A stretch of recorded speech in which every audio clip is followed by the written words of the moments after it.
Hello guys, ayan, natirahan na natin ng pangalawang pasada. Ayun, ito nag-umpisa na ako dito ng pangatlong pasada. Ayan, tatlong layer yan.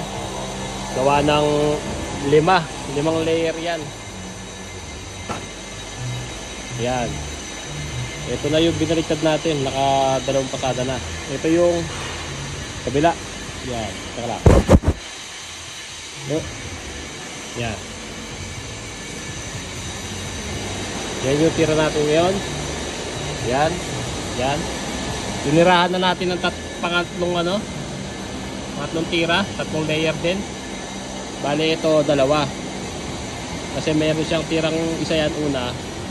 Tapos ito pangalawa. Tapos yon pangatlo. Bali magiging 4 o 5.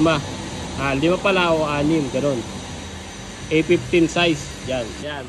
Ano lang naman to, palaman pa lang yan. Ito yung tira nung yung instructor. Yan. 'Di ba?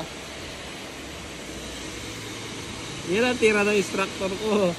Sabi ko, paano ko magagawa 'to? Ito mo, oh. Grabe. Pare-parehas ang sukat. Diretso. Yan, oh. Diretso yung hinang. Isa akin wow!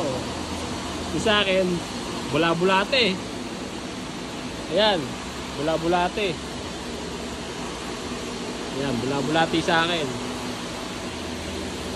Ayan, oh.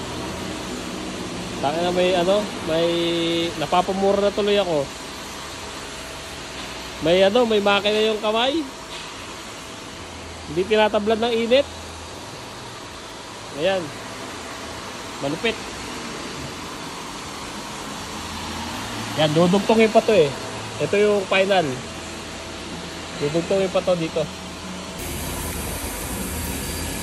Hello mga kabakan. Ayan. Ito yung tinira ko ngayon.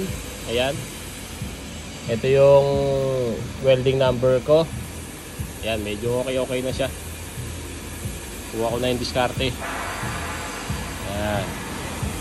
Ito yung tiro ng ibang lahi, Austrian. Tapos ito yung tinira nung namin, instructor. Ayan, medyo na. Konting bilis pa. Makukuha na yan. A15. Alright.